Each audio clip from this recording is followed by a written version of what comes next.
And by knowing these people, we many times receive benefits and added value to our life. The point I'm trying to make simply is that it's good to know some people. And with that being said, I'd like to say a few words about knowing God.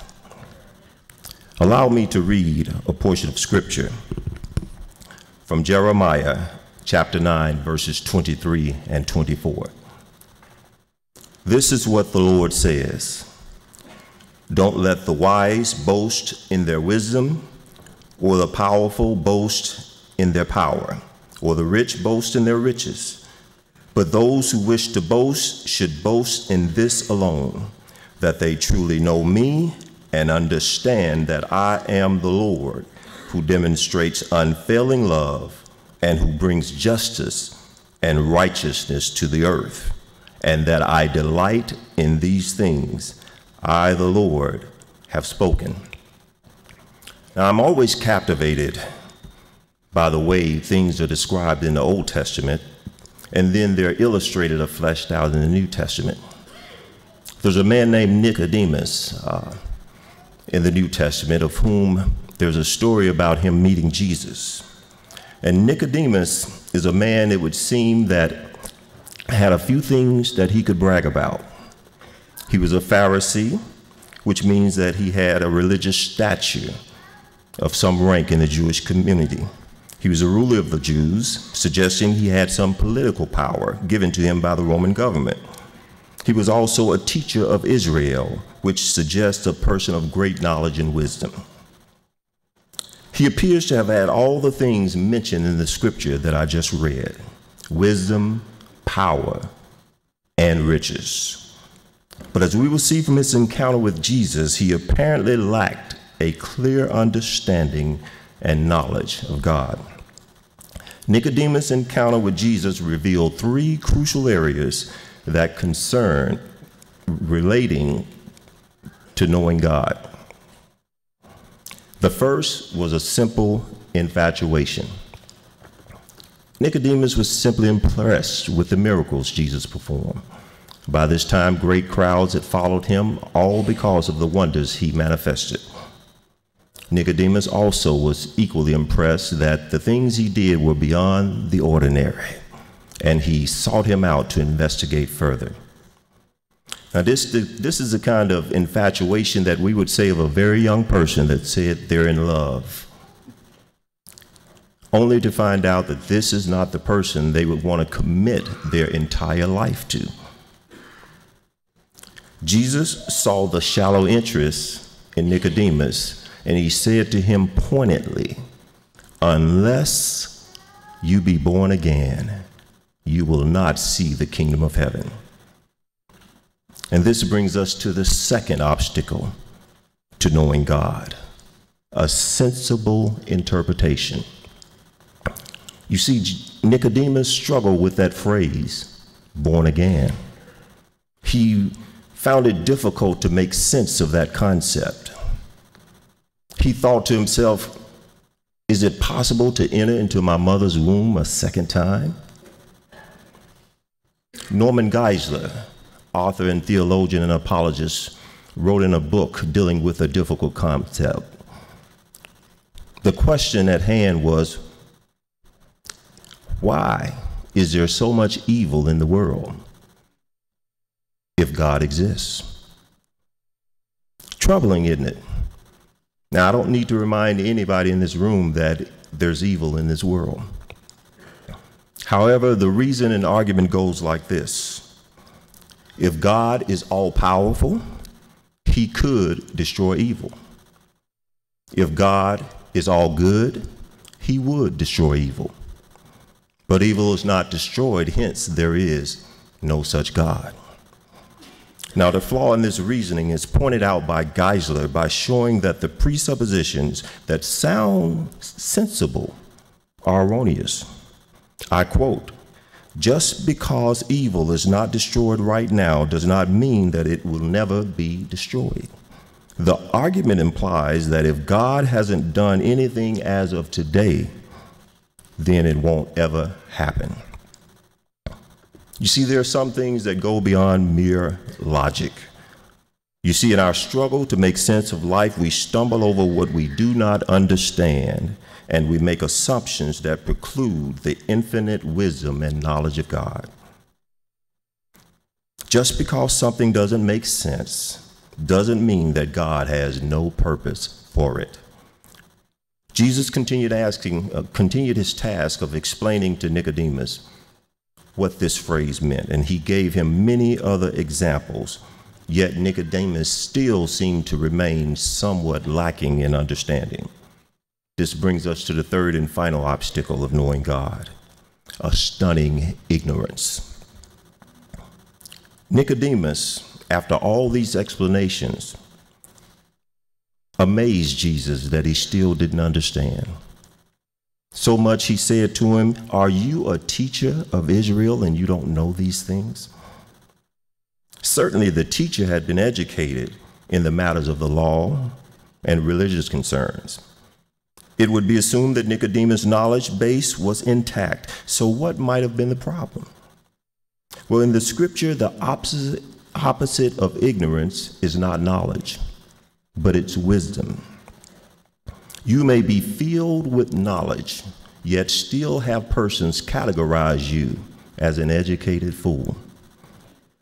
Wisdom is not the acquisition of simply knowledge, but the proper application of it. We make similar errors when it comes to knowing God. Knowing God is not merely an intellectual knowledge of Him, but a profound sense of His presence. It involves an experience with God. One may use a metaphor of the dance in its most traditional sense to describe this experience. A dance involves two persons, God and us. One takes the lead, the other follows. God leads, we follow. The dance takes surrender, willingness, and attentiveness from us, and gentle guidance and skill from God. The more we dance together, the more acquainted we become with our dance partner. With all this in mind, let's start the new year off with a new kind of name dropping. Not the kind where dropping a name lends some benefit to us, but the kind that is prompted by the loving kindness, grace, and mercy that we receive daily from God, our Creator. Let the days be gone when we take credit for our successes, never recognizing that without God, we can do nothing. Drop His name and declare how good it is to know the Lord. Let's pray. Father in heaven, we give you thanks right now for this day and for all you are to us. Thank you for a name that is above every name. Thank you for a name that is excellent, one that we can call upon day and night, no matter where we are. Bless us to share that name that can save any soul.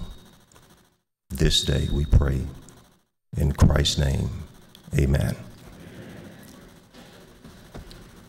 Pledge allegiance to the flag of the United States of America and to the republic for which it stands, one nation, under God, indivisible, with liberty and justice for all.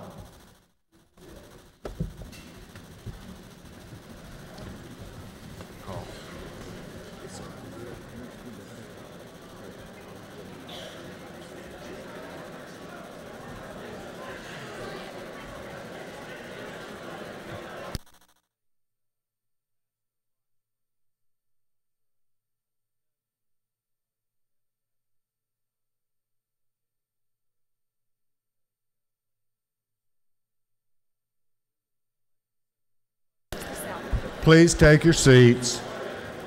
Ladies and gentlemen, please be seated. Please be seated. Please take your seats. Thank you very much. Doorkeeper, if you would open the south anteroom door, please. Gentleman from the 7th, Speaker Ralston, is recognized for a very special presentation.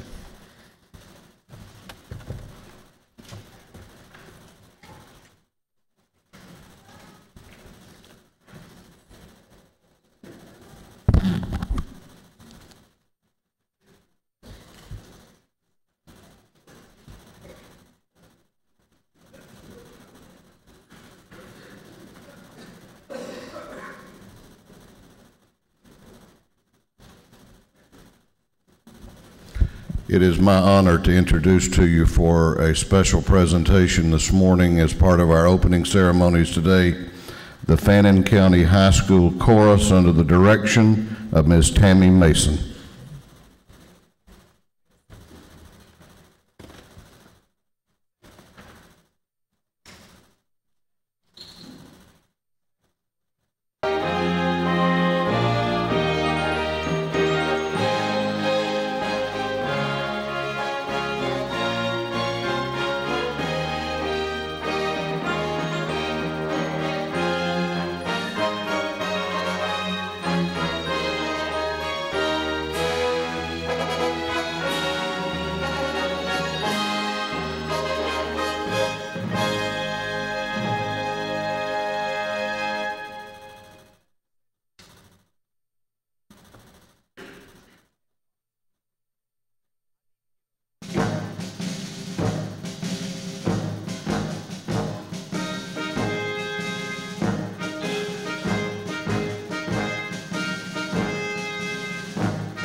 Thank you, young folks. Mr. Speaker, if that doesn't give you goosebumps, nothing will. Doorkeepers, please open the doors. At this time, a communication from Secretary of State's office will be read, certifying your election to this Georgia House of Representatives. It will be read into the record, rather quickly, but this will be a time to take pictures, visit, because in just a moment, not yet, we're going to ask the members, families, friends, and guests to depart the chamber. I know you'll be listening carefully, though, to make sure your name is on this list. State of Georgia, Office of Secretary of State.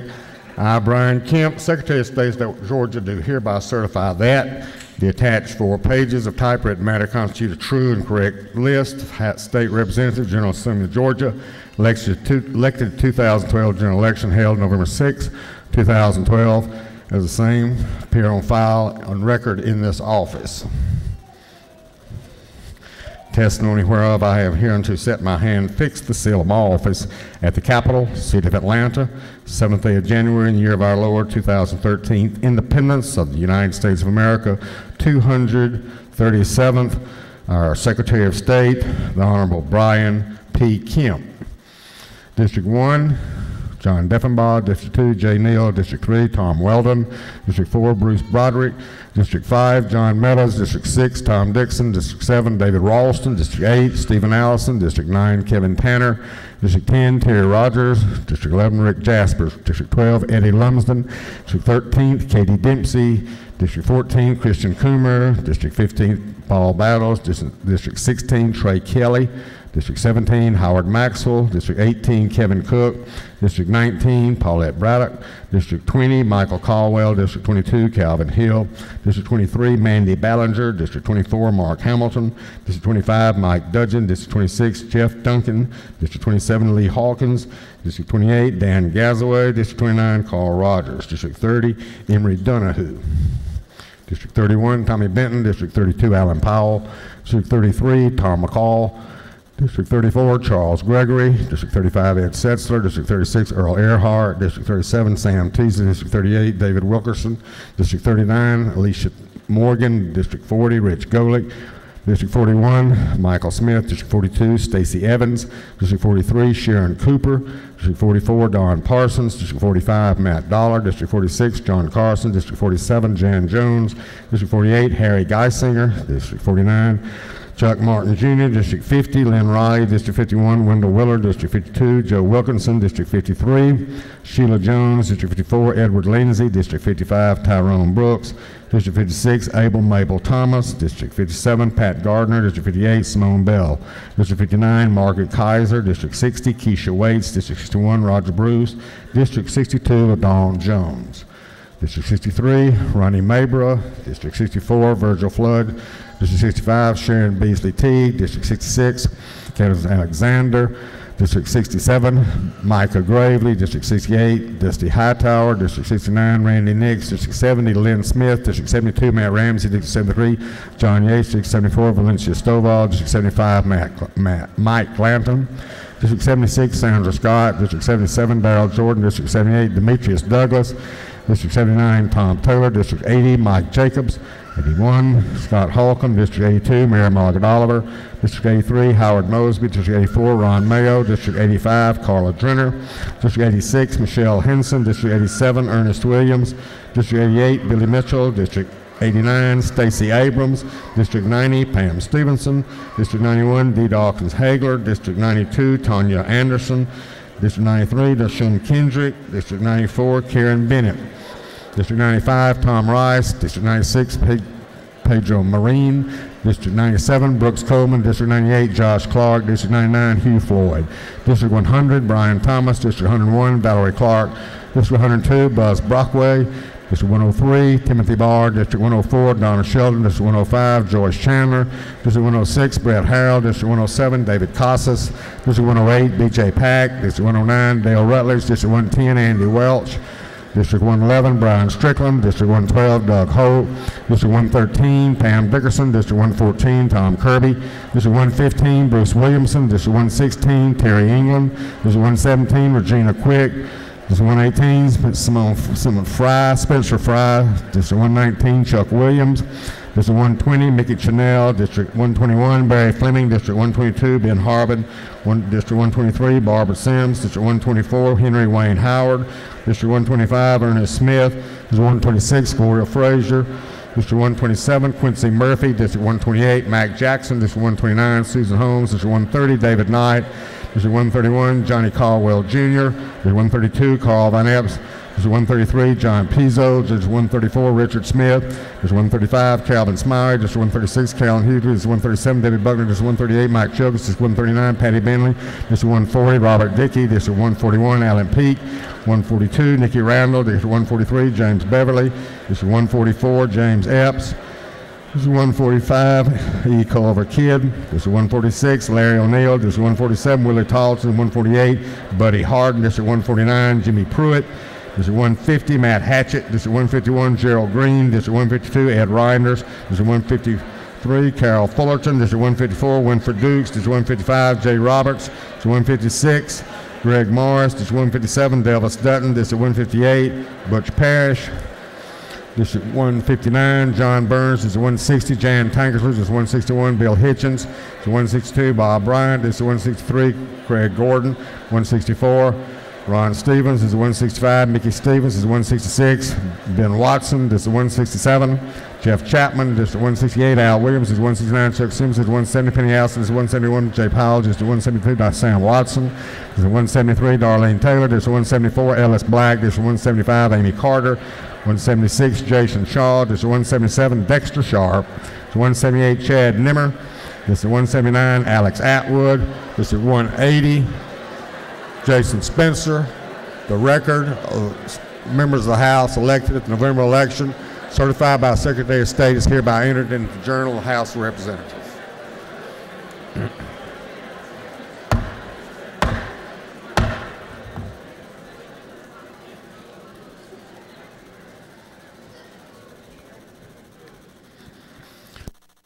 Ladies and gentlemen of the House, please give me your attention.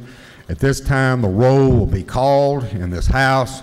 All members will please vote yes or green on the voting machine to signify your presence in the chamber. And for all members, in the little drawer in your desk, if you pull it out, you'll see the voting cards. Current members, no. New members, the little gold square on the voting card goes down and to the left. Take your time. The voting card in the little drawer to the right of your desk. Insert it in the slot on your desk, down and to the left.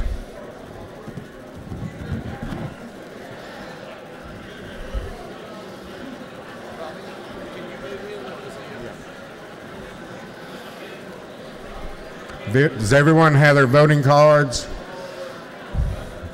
Does everyone have your voting cards inserted in the voting station, little gold square down and to the left? Clerk will unlock the machine.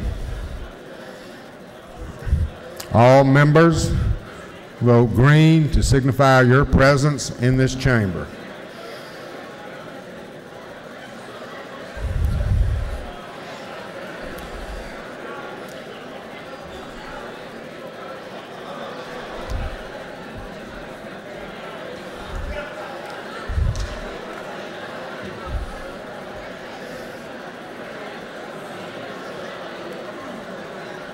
All members, have all members voted?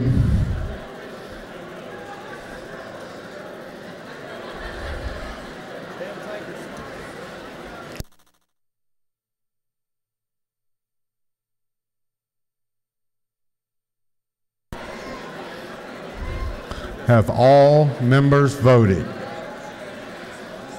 So the clerk will lock the machine.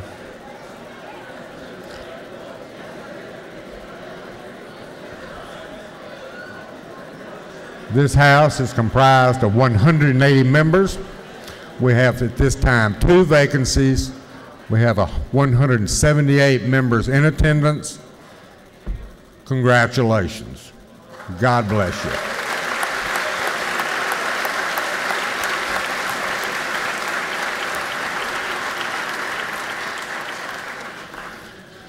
The next order of business will be the administering of the oath to you at your seats. If you will, at this time, open your desk. You'll see a written oath on the right panel. The oath will be administered to you at your desk. After the oath is administered, if you would, please sign your oath you have on your desk, on your desk now, I hope. Put your district number at the top, and those will be collected after we adjourn today. Does everyone have a copy of the oath? The oath will be administered to you, as aforesaid, by Judge Roger Lane, Judge Superior Court, Brunswick Judicial Circuit, a former member of this body, a fine attorney, a fine jurist, and I think we're just very fortunate to have Judge Lane with us today to administer the oath of office to you at your desk. Judge Lane.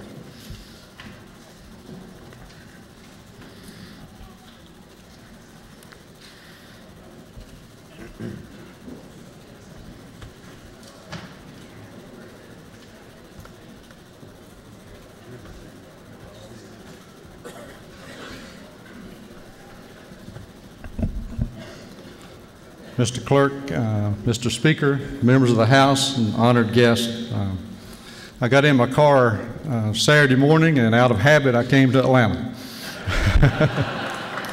And I noticed when you did the roll call that my name was not up there, and that was kind of sad because I've enjoyed the 8 years I served up here with y'all. I know the excitement that each of the newly elected representatives feel, their families, how exciting they are. This is an exciting day. Your supporters, and particularly the voters in your district, are excited about this day to have each of you to be up here to represent them in the Georgia House of Representatives. Mr. Speaker, I really appreciate the invite to be here. It's going to be hard to get in the car and go back home tonight, but I think Lee is here, and she's going to make sure that I get back to Brunswick. But it is an honor and a personal privilege for me to be here to administer the oath to each of you. And I'm going to read the oath to you after you place your left hand on the Bible, if you have one, and raise your right hand. And then you can sign at the end after we get through. The first oath: I do hereby solemnly swear or affirm that I will support the Constitution of the state and of the United States, and on all questions and measures which may come before me, I will so conduct myself as will, in my judgment, be most conducive to the interest and prosperity of this state. I further swear or affirm that I am not the holder of any unaccounted for public money due this state or any political subdivision or authority thereof, that I am not the holder of any office of trust under the government of the United States, any other state, or any foreign state, that I have been a resident of my district for the time required by the Constitution and the laws of this state, and that I am otherwise qualified to hold said office according to the Constitution and laws of Georgia. Y'all say, so help me God. Then the loyalty oath: I am a citizen of the state of Georgia and a member of the General Assembly and the recipient of public funds for services rendered as such officer, and I do hereby solemnly swear and affirm that I will support the Constitution of the United States and the Constitution of Georgia. So help me God. With that, you sign, and you will be the official representatives from your districts, and you can begin your work now. Thank you.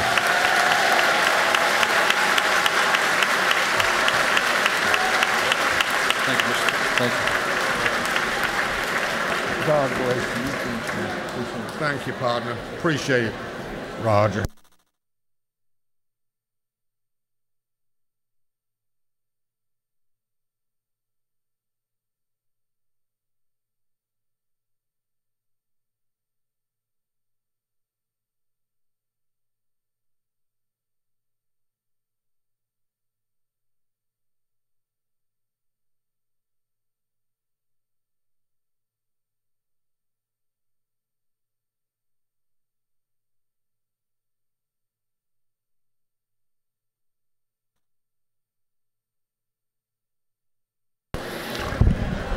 Congratulations to each and every one of you. You are now members of the Georgia House of Representatives for the 2013-2014 term, the 152nd session of the Georgia General Assembly. Congratulations.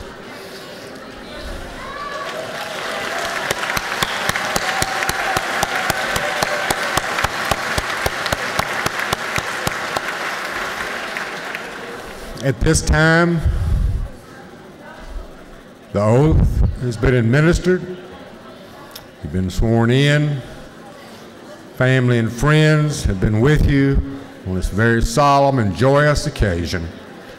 And I would now like to ask all family and friends to please depart the chamber as we get to conduct business the Georgia House of Representatives for this first day of the 2013 session.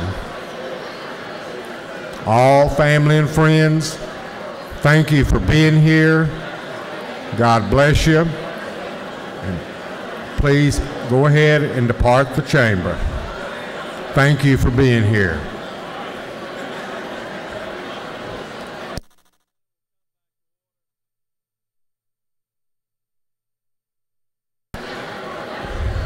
House Messenger informs me that if you'd like to watch the proceedings of the House, there's overflow space available in room 341 with closed circuit television. Room 341. All family and friends, please depart the chamber. And thanks for being here.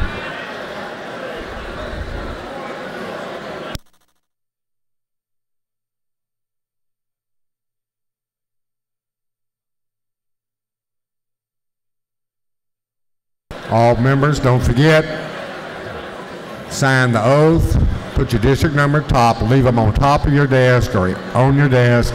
They will be collected after we adjourn. Thank you.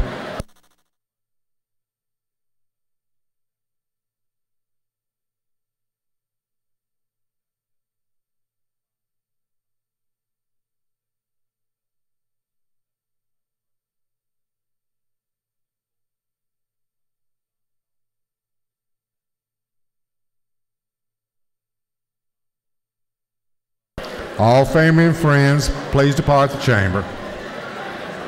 Thank you so very much.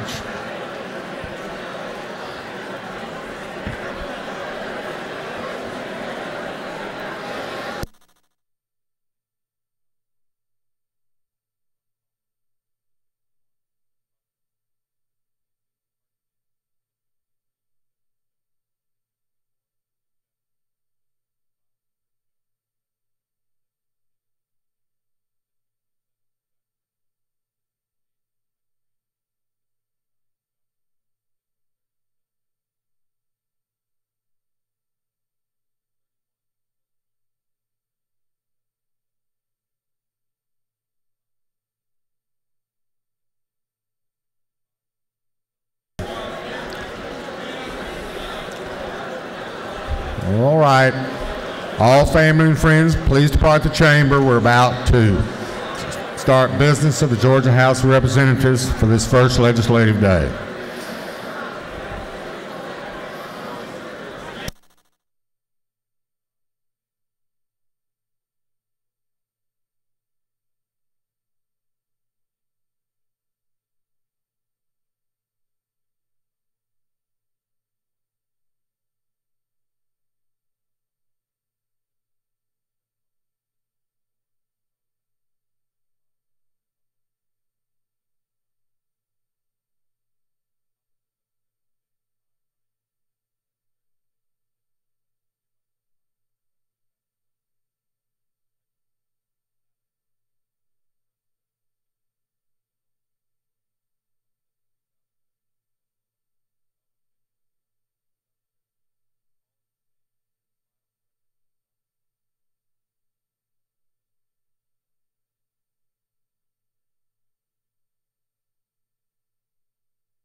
All family and friends, please depart the chamber. About the gavel session in order.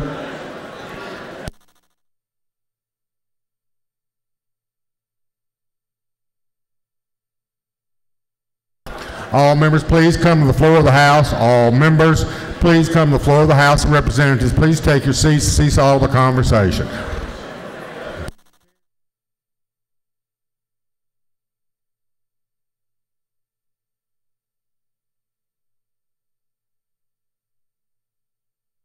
All members, please come to the floor of the House.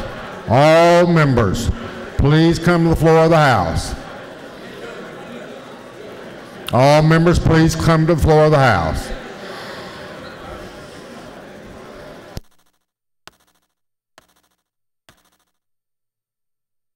All members, please come to the floor. Please, all members, please take your seats. All members, please come to the floor.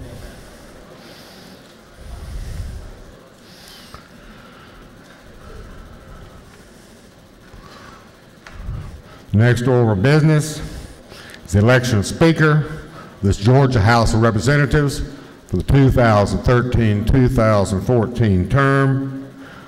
Next order of business is the election of Speaker for this term. The House is now open for nominations.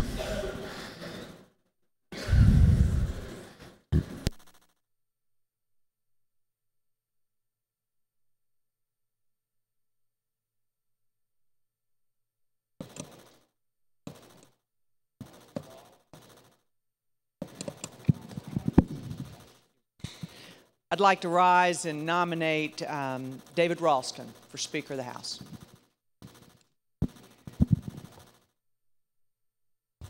Thank you, Madam Pro Tem. The floor is now open for second. Mr. Earhart. Mr. Clerk, I rise to second the nomination of David Ralston for Speaker of the House of Representatives. Thank you, Mr. Earhart. Is there a motion nominations be closed? Are there any more nominations for Speaker? Mr. O'Neill. Mr. Clerk, I move the nominations now be closed. Speaker. Mr. O'Neill, the 146 move the nominations for Speaker be closed. Chair here, no objection. Nominations are closed. The chair recognizes lady from the 47th, Speaker Pro Tem Jones, for the purpose of speaking to the nomination. Madam Pro Tem. Thank you, Mr. Clerk. It is my honor today to rise to nominate for Speaker your friend, my friend, and a friend to all Georgians, the gentleman from Blue Ridge, hailing from the 7th District, 73rd Speaker of the Georgia House of Representatives, David Ralston. This House is indebted to him for his tone and fairness these past 3 years in addressing issues of critical importance to our state. His stewardship of our resources and the people's interests, and his deep and abiding love of the history and tradition of the House. It is a privilege to work with him. Thank you for your friendship, Mr. Speaker. David Ralston knows where he came from. Growing up in the rural, blue-collar North Georgia mountains in Ellijay is one of 5 brothers born to Ernestine and Willard Ralston. When he talks about his late father, you discern what a tremendous influence Willard had on his eldest son. He quotes his father describing public service as an honorable calling. David Ralston knows who he is today. First and foremost, proud husband to Jane and devoted father to Elizabeth and Matt. He knows what matters to Georgians, their families, their faith, and the values they hold dear, such as providing opportunities for children in grade schools and colleges, creating an environment so businesses can thrive and continue to create jobs, providing a safety net, while also valuing the family's role as the real glue in vibrant communities. Those who traveled with him when he ran statewide for Attorney General in 1998 and gained the Republican nomination remark about his ability to relate to people of every corner of the state, connect with them, find similarities no matter the geographic, economic, cultural, or racial differences. I've watched this personally. David Ralston has a conviction to do what is good and right for the people back home, be they grand or humble. He accomplishes it through compromise and consensus. And Speaker Ralston appreciates our cause is too great for the few, that it takes all of us. He values that the House is greater than the sum of its representatives. Speaker Ralston is a plain and honest man who knows that plain and honest men and women elect us and are relying on all of us to keep Georgia moving forward, even in challenging times such as these. For all these reasons and qualities, I ask that you join me in supporting David Ralston, the plain, honest man from Blue Ridge, to serve as Speaker to the Georgia House of Representatives for the next term. Thank you. Thank you, Madam Pro Tem. Now, the gentleman from 36, Mr. Earhart, is recognized for the purpose of speaking to the nomination. Thank you, Mr. Clerk. Ladies and gentlemen, it's my great honor today to use what rhetorical and polemical skills I may have to nominate a man such as this House of Representatives requires. A man, as the Pro Tem said, with the bedrock of the North Georgia mountains in his very soul. Such a man came down from those mountains in 1992, and he's here today standing for the speakership of this House of Representatives. First and foremost, he's a man of faith. He brings with him every day his commitment to the Lord, and he demonstrates that faith in his walk and his leadership in this House. He's a man of his family. His commitment to his wife Jane and his children Elizabeth and Matt are evidenced every day in all Georgians about families. He's a man of character and he's a man of strength.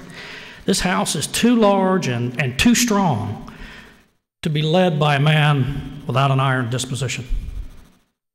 He tempers that, however, always with a caring for every member of this House of Representatives. The House requires a man of intellect and integrity and thoughtfulness on issues.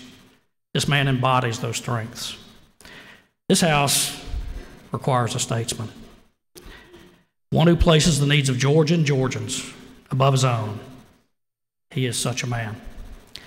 This House requires a man who stands on principle no matter the vagaries of media opinion. He protects us all in this House. He is such a man. This House requires a man broad enough to understand the whole of state government, but a keen vision of what the future will require looking forward. This House requires a man who understands the basic principles of what make us Georgians and citizens of this United States. This man always uses as his guide those founding principles. This House requires a man standing in the greatest historic traditions of those speakers of this great House, supporting this House and supporting this great state. Ladies and gentlemen, it's my pleasure again to nominate my friend and your friend, my speaker and your speaker, Georgia's Speaker of the House, the man from the mountains of Blue Ridge, Speaker David Ralston. Thank you very much. Thank you, Mr. Earhart.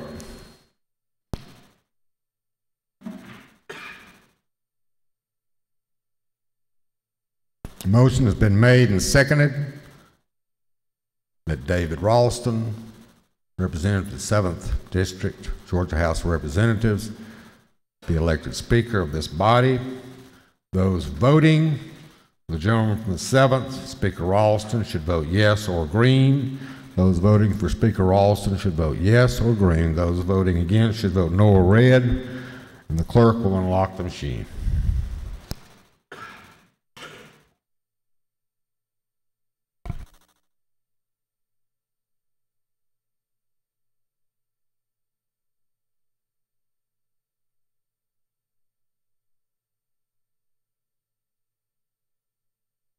Have all members voted? Have all members voted?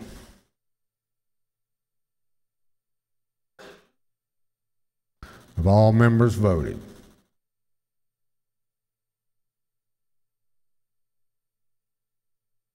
All members voted. Fair warning, last call. Have all members voted? If so, clerk will log the machine. On the election of Speaker, Georgia House of Representatives, the gentleman from the 7th, Speaker Ralston, having received 160 votes. The gentleman from the 7th, Speaker Ralston, having received a majority of votes cast in this body, is hereby declared elected Speaker of the Georgia House of Representatives for this ensuing 2013-2014 term.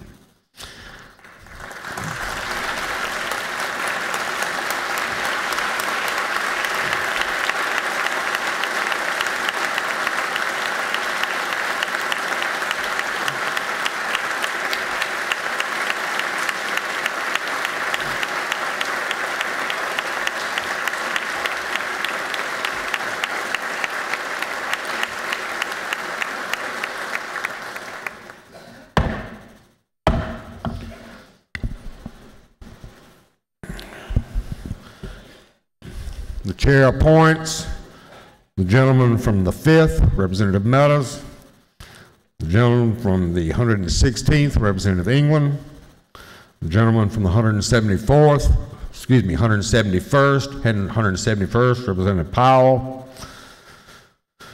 the gentleman from the 147th, Representative Talton, the gentleman from the 11th, Representative Jaspers, the lady from the 170th, Representative Houston, the gentleman from the 159th, Representative Burns, the gentleman from the 6th, Representative Dixon, lady from the 123rd, Ms. Sims, the gentleman from the 134th, Representative Smith, and the gentleman from the 138th, Representative Chokas, as a committee of escort to escort the Speaker to the Speaker's rostrum.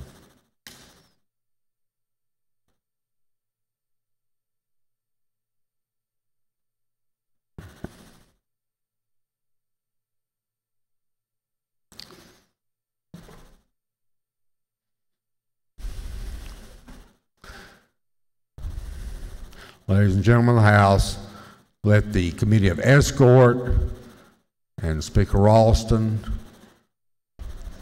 take the aisle and escort the Speaker to the Speaker's stand.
Ladies and gentlemen of the House, It's my distinct honor and, believe you me, my great pleasure to present to you a man from Blue Ridge, Fannin County, Georgia. Everything that was said in the nomination speeches are absolutely correct. Speaker Pro Tem Jones, Representative Earhart, and more. But I can't always say what I want to say, but I can usually say what I'm going to say. Ladies and gentlemen of the House, I present to you just a real good guy, Speaker of the House, David Ralston, 7th House District. Mr. Speaker.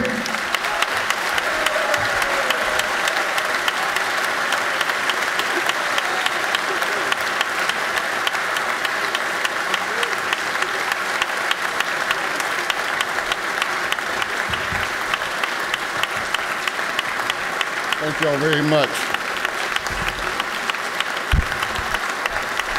Thank you all.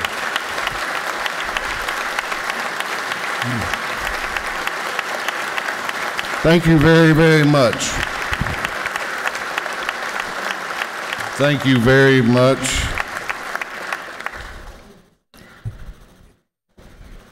Speaker Pro Tem Jones, Majority Leader O'Neill, Minority Leader Abrams, and the leadership teams of both the Majority and the Minority Caucus, and the greatest clerk of any legislative body on the planet, Robbie Rivers.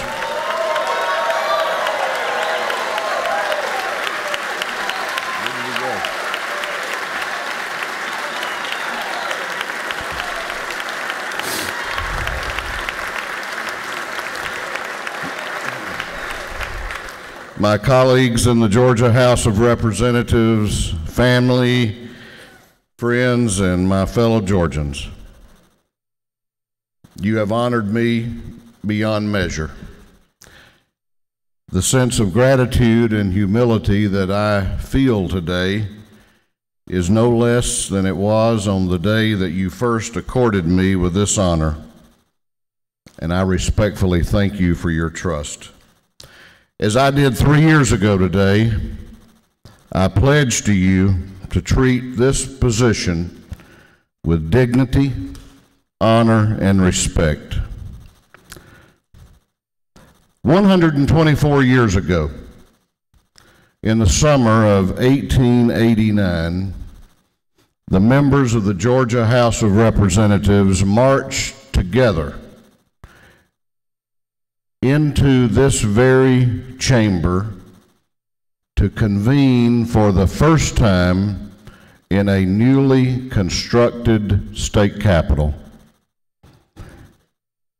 When they convened that day, it was less than 25 years since the end of the American Civil War, even less since the end of Reconstruction. But in about 11 short years, the 20th century would dawn. Georgia was growing, and this city, this capital city, was rising out of the ashes of war. As we do today, Georgia faced challenges in that first session in this room. Each year since, in this the People's House, representatives elected by the people of this state have convened. Some of the decisions they have made were right. Frankly, others were not so right. Sometimes they led Georgia in the right direction. Other times, the wrong path was taken. Another chapter in our state's history begins today. As we look back today, Georgians in years to come will look back and judge how well we met the challenges They will judge the wisdom of our decisions, and they will determine if we led our state in the path of a brighter future. Georgians chose the members of this body. I believe they have chosen well. You were sent here, each one of you, because you are a leader. The challenges we face together as a state today require a leadership that is bold, tough, courageous, and honest. The challenges require a leadership that is not founded on personal titles or ambition, nor on currying favor with the chattering class. The kind of leadership that's demanded today to move Georgia to the next level of greatness is the kind that is willing to make honest decisions and make the difficult choices. We represent a great state. We represent a state with much promise, a big and growing state that's exciting with its diversity and is excited about its future. A great state deserves public servants of the highest order, public servants like you. I know this House, and I trust that each one of you will embrace the honor and solemn trust that has been given to you by your fellow citizens. Georgians deserve nothing less than the very best. A lot of history has been written in this chamber over the past 124 years. Today, as we embark on a new session, let us ask ourselves, what will our record of accomplishments together be? I look forward to working with each and every one of you. We won't always agree. You may question some of the things that I do or that I say, but you will never question my love for this House or my love for the state of Georgia. So it is my prayer that God bless each one of you, protect and safeguard your families back home, and that may God continue to richly bless what I believe is the greatest state in this union, the state of Georgia. Thank you very much.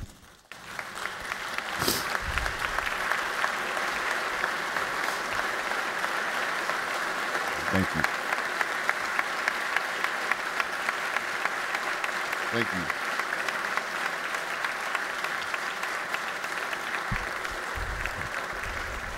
Thank you very much. The next order of business is the election of the Speaker Pro Tem for this House for the 2013-2014 term. I declare this House is now open for nominations for Speaker Pro Tem.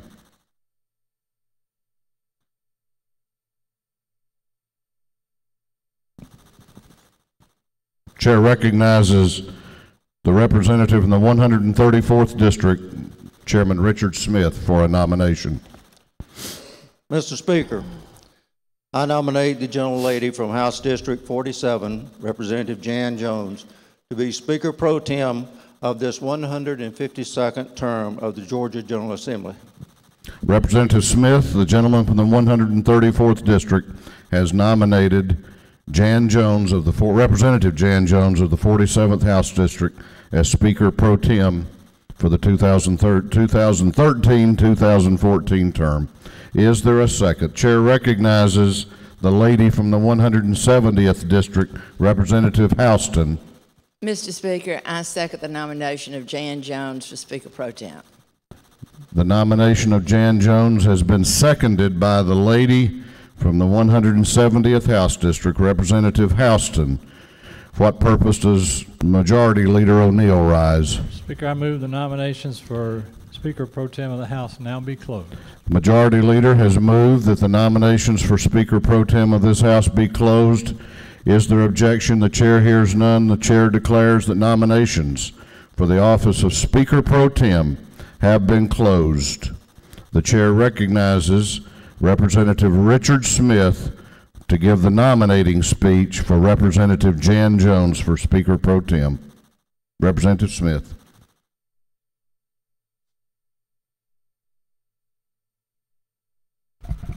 Thank you, Mr. Speaker.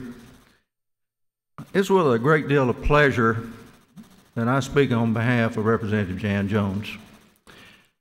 Representative Jones began her legislative career in 2003, 10 years ago.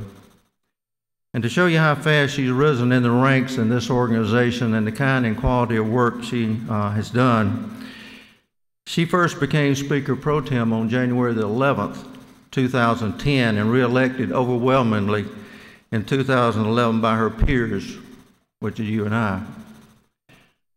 To show you the importance of this election in 2010, Representative Jones was the first woman in the United States to serve in this position. Representative Jones has served this organization, this House, with class and distinction, tireless work ethic, passion for the great state of Georgia, and the love of this House. You'll find Jan is as involved once session is over as it is while we're in session. If past performance is the best indicator of future performance, then Representative Jones will continue to be recognized as someone who tackles those tough issues. That's where I first got to know Representative Jones. The issue was child support, and I've been impressed ever since. House District 47 is fortunate to have Representative Jones as their representative, but the greatest recipient is the state of Georgia. I encourage you to support and vote for Representative Jan Jones as Speaker Pro Tem of the 152nd term of the Georgia General Assembly. Chair recognizes the lady from the 170th District from Berrien County, Representative Houston, to second the nomination of Representative Jones. Thank you, Mr. Speaker. Members of this House, it is an honor and a privilege for me to second the nomination of Jan Jones for Speaker Pro Tem. Her character and integrity is beyond reproach, and her leadership has been invaluable to this House. Jan's life exemplifies what a true public servant is. As her term as Speaker Pro Tem, she has brought honor to the women of this state, to all the people of this state, and to this House. And it is an honor and a privilege for me to second the nomination of my friend and your friend, Jan Jones. Thank you, Mr. Speaker. The name of Representative Jan Jones having been duly nominated and seconded, the issue before the House will be the election of the Speaker Pro Tem of this House for the 2013-2014 session. All those voting for Speaker Pro Tem Jan Jones will vote yes or green. Those opposed will vote no or red, and the clerk will unlock the machines.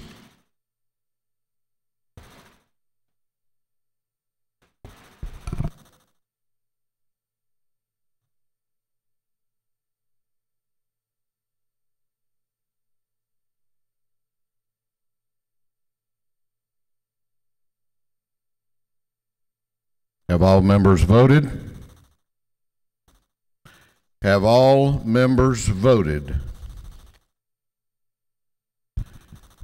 If so, the clerk will lock the machine. On the election of the Speaker Pro Tem of this House, 162 have voted in favor of Speaker Pro Tem Jan Jones, 16 vote opposed. The chair declares that Jan Jones has been elected Speaker Pro Tem of this House for the 2013-2014 term.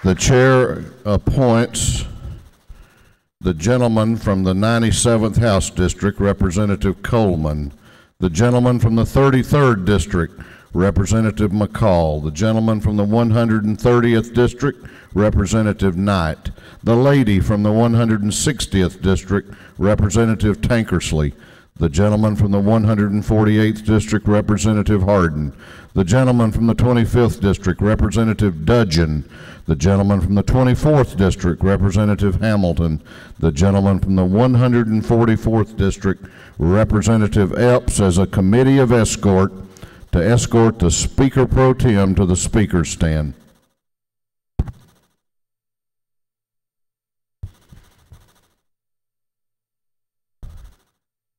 Let the committee of escort escort the Speaker Pro Tem to the Speaker's stand.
All members return to their seats, please.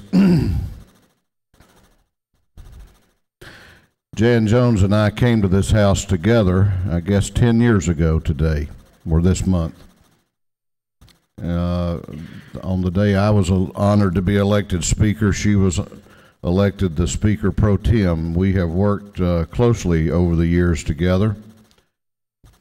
And on a personal note, she has been a great partner, a great ally, and a great friend.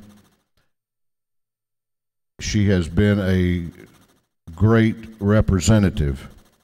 I have traveled the state with her. I've worked with her here. I don't know of anyone who is more devoted to this house and to making Georgia a better place to live than she is.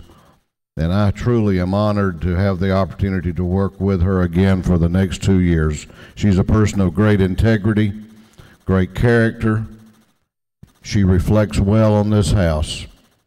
Please help me welcome to the podium the Speaker Pro Tem of this House, Speaker Pro Tem Jan Jones.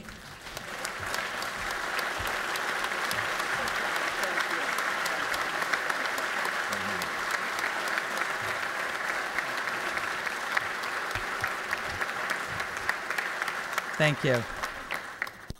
Thank you. Well, thank you for allowing me to serve as Speaker Pro Tem in the People's House. I truly do value your support, friendship, and your commitment to our great state. And I know that together we'll position Georgia to lead the nation in economic growth, education excellence, and job creation. I want to thank the gentleman from the 134th from Columbus, Richard Smith, for his generous words, and the gentle lady of the 170th from Nashville, Penny Houston, for her kind words. I'm grateful to serve first and foremost by the grace of God, as each one of us are.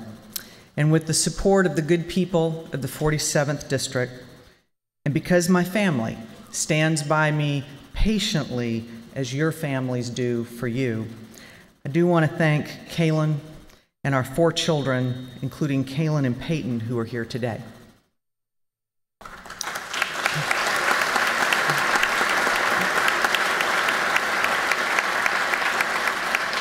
I'm also grateful to this body for its good judgment in electing David Ralston as Speaker. Georgia is the beneficiary, and I'm honored to serve this House and you, Speaker Ralston. I look forward again to Larry O'Neill's leadership as Majority Leader. He has my admiration. As well, I'm honored to serve with Minority Leader Stacey Abrams and the Democratic Caucus leadership and whip. And I appreciate our valuable partnership in moving Georgia forward. I want to welcome the 47 newly elected freshmen to the People's House and into the halls of a Capitol where others have served, as the Speaker said, since 1889. Each of us humbled as we pass under its dome, rising 237 feet above ground. Just pause with me a moment. I'm going to quote from a book that I turn to from time to time. Kaylin knows I keep it next to my bed to remind me how much Georgia has changed, and particularly since the Great Depression. So I will quote, "The average Georgian votes the Democratic ticket, attends the Baptist or Methodist church, goes home to midday dinner, relies greatly on high cotton prices, and is so good a family man that he flings wide open his doors to even the most distant of his wife's cousins' cousins." Well, so began the first chapter of the book, Georgia, the American Guide series published in 1940, a mere 73 years ago. We've changed since then, becoming a state of great diversity and strengthened by our diversity, and with a complex economy.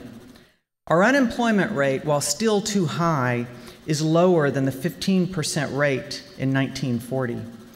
Advancing our state with innovative thinking in the salad days, but more significantly in the lean times, is part of Georgia's history, and I'm confident that working together we will do that this session.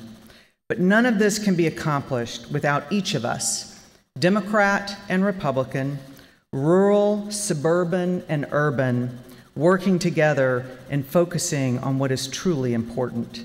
I'm confident that we will find the good in these challenging times, including opportunities to do things differently and better, all across the 59,265 square miles of Georgia, and for our almost 1 million people. I appreciate you, each one of you, as the people's representatives and your role in moving Georgia. Thank you for allowing me to be a part of it as your Speaker Pro Tem. Thank you.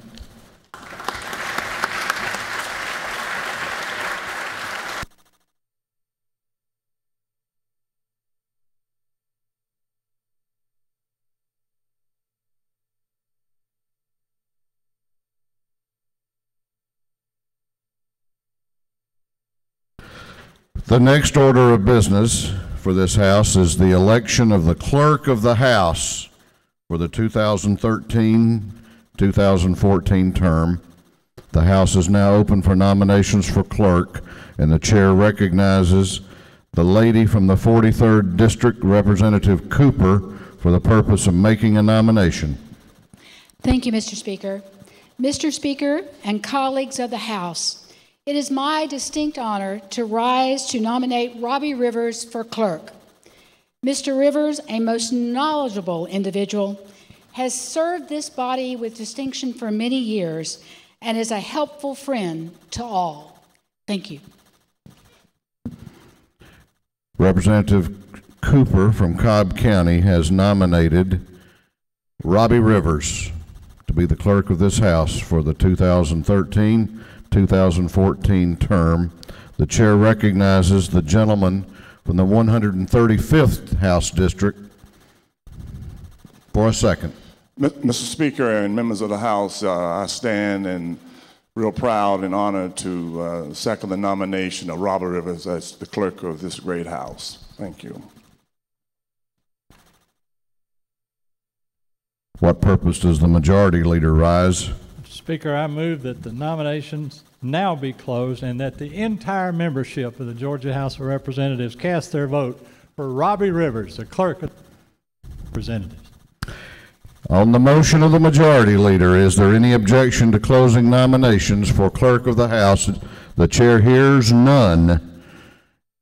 The nominations are closed. Is there any objection to directing the deputy clerk of the House to cast the entire vote of the membership who are present today for the election of Robbie Rivers as clerk of this body?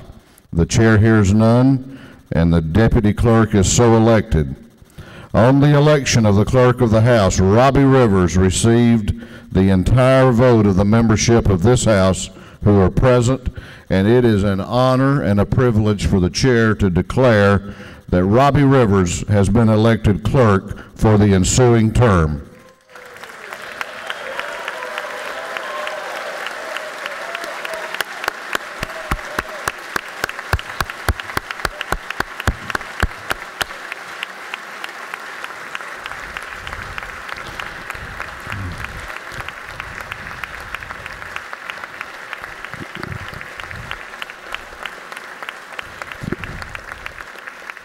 The chair appoints the gentleman from the 55th District, Representative Brooks, the gentleman from the 73rd District, Representative Yates, the gentleman from the 48th District, Representative Geisinger, the lady from the 82nd District, Representative Oliver, the gentleman from the 44th District, Representative Parsons, the gentleman from the 120th District, Representative Chanel, the gentleman from the 29th District, Representative Rogers, and the lady from the 65th District, Representative Beasley Teague, as a committee of escort to escort the clerk to the speaker's stand.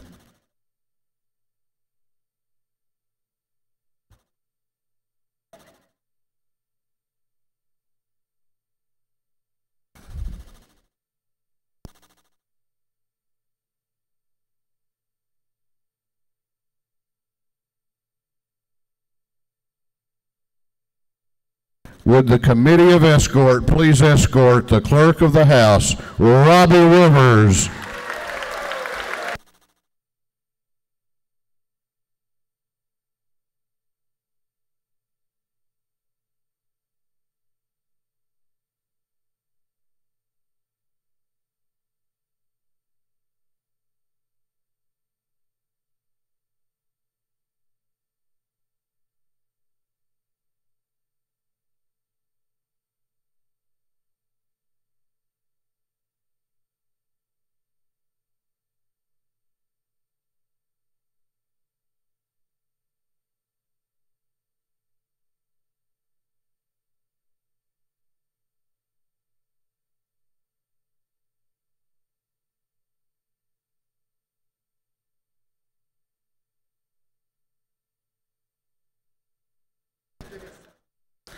Members of the House, be seated, please.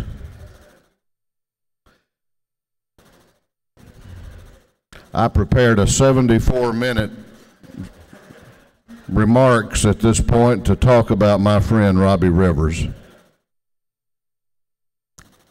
But I'm just going to say two or three things.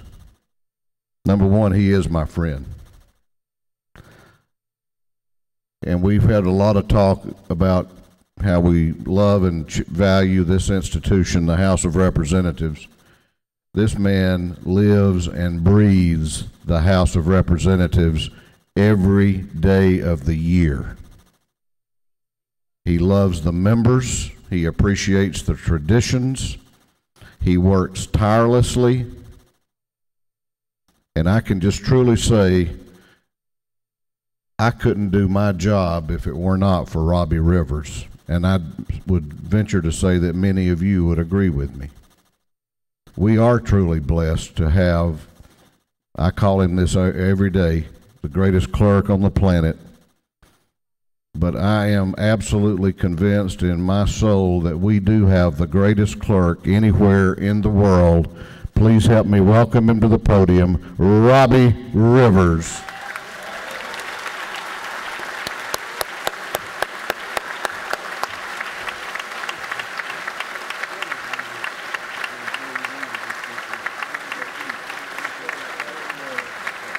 All yours. Thank y'all. Thank you. Thank you. I want to thank Representative Sharon Cooper, Representative Calvin Smyre, everyone who served on the Committee of Escort. I'd like to thank each and every one of you. I don't really know what to say. I'm just glad to see you. God bless you. I mean, it doesn't sound all that great, but I love each and every one of you. I love this body. I love the speaker. And just thank you very much from the bottom of my heart. Thank you all for being you. God bless each and every one of you. God bless this Georgia House of Representatives. God bless our great state of Georgia. And God bless the United States of America. Thank you very much.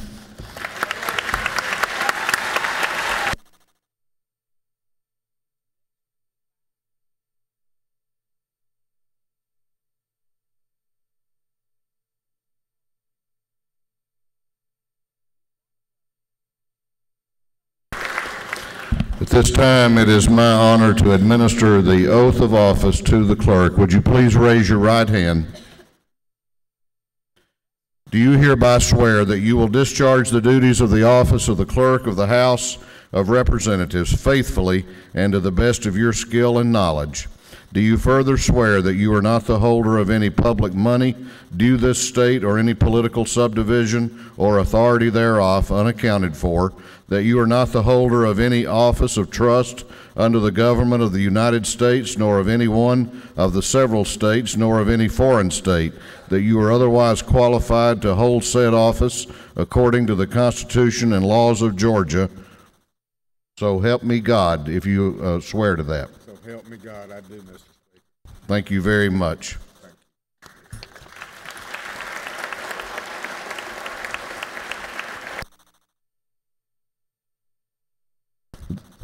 The next order of business is the election of a doorkeeper for the 2013-2014 term. The House is now open for nominations for doorkeeper of the House. The chair recognizes the gentleman from the 144th District, Representative Epps, for the purpose of making a nomination. Thank you, Mr. Speaker. It's indeed an honor for me as well as a pleasure to enter the name of Phil Tucker for the position of doorkeeper of this chamber. On his election, Phil will be beginning his 5th term as doorkeeper for this chamber, and it is as we enter this chamber every day, we're greeted by a smile and cooperative attitude from Phil and his staff, and I think all of us have comfort in knowing that he has a kindness but yet a firmness for what he does. Thank you, Mr. Speaker. Thank you. Chair now recognizes the lady from the 59th District, Representative Kaiser, for a second. Sorry. Thank you, Mr. Speaker. It's my honor to rise and second the nomination of our friend Phil Tucker for doorkeeper of this legislative body. What purpose does the majority leader rise? Speaker, I rise to move that the nominations now be closed and that the entire membership of this House cast their votes for the election of Mr. Phil Tucker as our chief doorkeeper. Is there any objection to closing the nominations? The chair hears none and nominations are closed. Is there any objection to directing the clerk to cast the entire vote of the membership who are present for the election of Mr. Phil Tucker as doorkeeper? The chair hears none and the clerk is so directed. It is declared by the chair that Phil Tucker has elected doorkeeper of this house for the 2013-2014 term. Please greet Phil Tucker.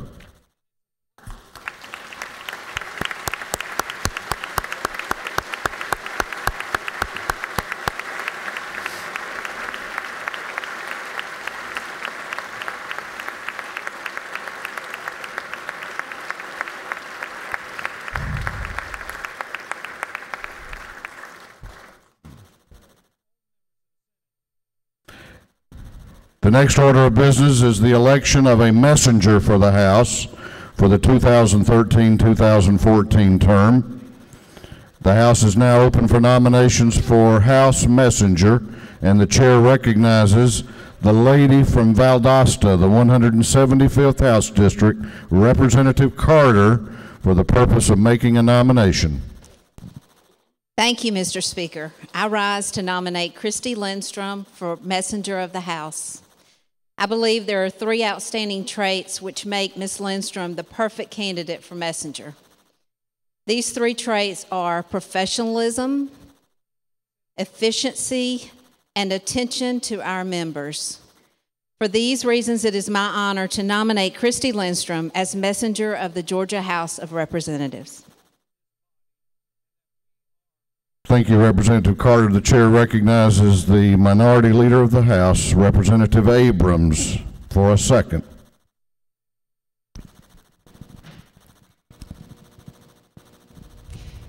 Thank you, Mr. Speaker. It is my honor to rise and second the nomination of Christy Lindstrom as messenger of this House. She has served this entire body not only efficiently and well, but with a great spirit of bipartisanship and an attention to detail that is unparalleled. And so we are honored to put her name into nomination. The name of Christy Lindstrom has been nominated to be House Messenger for the 2013-2014 term, and the nomination has been seconded. For what purpose does the majority leader of the House rise? Mr. Speaker, I move that the nominations now be closed and the entire membership of this House cast their votes for the election of Christy Lindstrom as messenger of the Georgia House of Representatives. Is there any objection to closing the nominations? The chair hears none and the nominations are closed.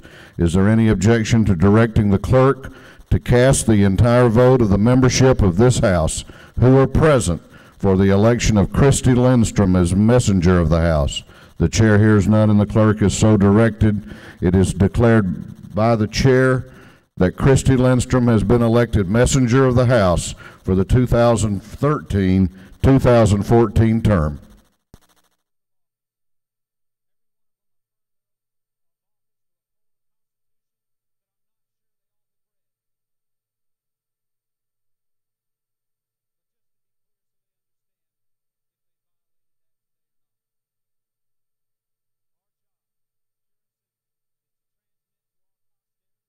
The chair recognizes the majority leader of the House for purposes of offering a resolution.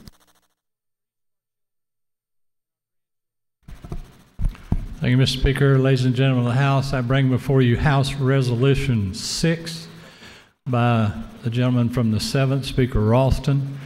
Be it resolved by the House of Representatives that the clerk of the House is hereby instructed to notify the Senate that the House of Representatives has convened in regular session and is now ready for the transaction of business. Be happy to yield for any questions, Mr. Speaker. Otherwise, I ask for your support. Clerk will read the resolution. House Resolution 6 by Representative Ralston, the 7th. A resolution to notify the Senate and the House of Representatives has convened and for other purposes. You have no questions, Mr. Leader. Is there any objection to the adoption of the resolution?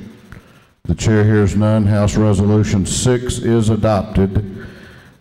Mr. Leader, before we do the next one, I have a brief introduction up here to make, and it is an honor for me to introduce the doctor of the day on the first day of the session.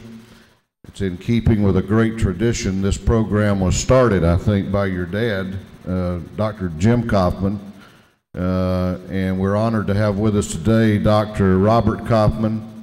He's a great friend of mine. I'm sure he lives in Joe Wilkinson's House District. Every doctor we have does. but I get to introduce him because he's my friend and my doctor, okay? He is a great leader in this community and in this state. We're honored to have him with us today, Dr. Bobby Kaufman.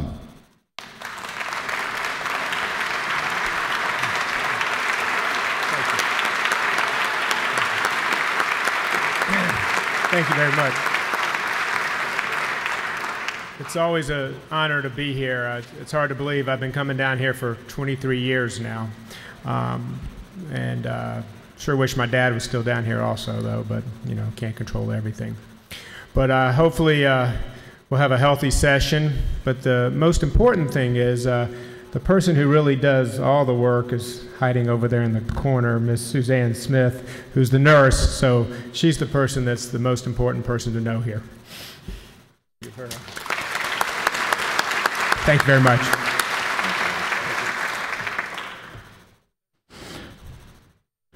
Chair recognizes the majority leader for a resolution.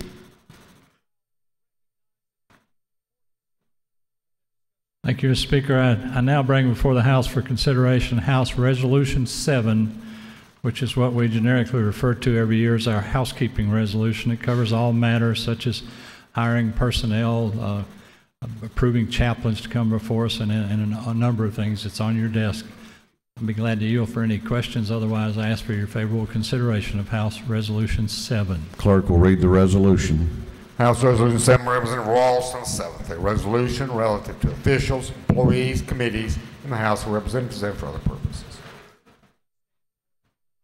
You had no questions, Mr. Leader. Is there any objection to the adoption of the resolution?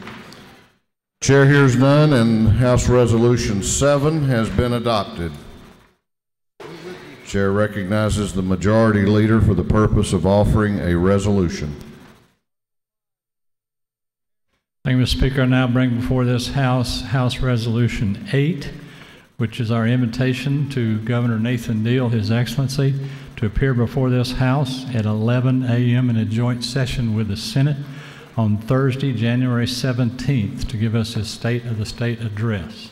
I'll be happy to yield for any questions. Otherwise, I ask for your favorable consideration of House Resolution 8. Clerk will read the resolution. House Resolution 8 by Representative Ralston, 7th, calling a joint session. The House represents the Senate for the purpose of hearing a message from the Governor, inviting the Justice of the Supreme Court and Judges of the Court of Appeals to be present at the joint session. Be it resolved, General Assembly of Georgia, that His Excellency Governor Nathan Deal is hereby invited to address a joint session, House of Representatives and Senate, 11 o'clock a.m. Thursday, January 17th, 2013, in the Hall of the House of Representatives. Is there objection to the adoption of the resolution? The chair hears none, and House Resolution 8 is adopted. The chair recognizes the majority leader for the purpose of offering a resolution. Thank you, Mr. Speaker. I rise now to bring before this House for consideration House Resolution 9, which is a resolution adopting the rules of the House of Representatives for the upcoming term. The resolution is drawn in a format that begins with our rules as they ended on 2012, which is the red book, which is everybody's desk, with the following changes. And on this one, I will go over these since these are very important rules of operation, and then be glad to yield any questions at the end. We have added in Rule 1.1 and 1.2, where it used to say all members shall conduct themselves at all times, it now says all members and staff of the House shall conduct themselves at all time with dignity and with respect for others. That's a fairly understandable change. Rule 8.2 used to read the possession or use of cameras, video cameras, etc. In the gallery was prohibited. Well, these days that means we would have to confiscate everyone's cell phone. So we have taken out the word possession and left in the use and so forth for the photography, so that it's not disengaging. Rule 9 is now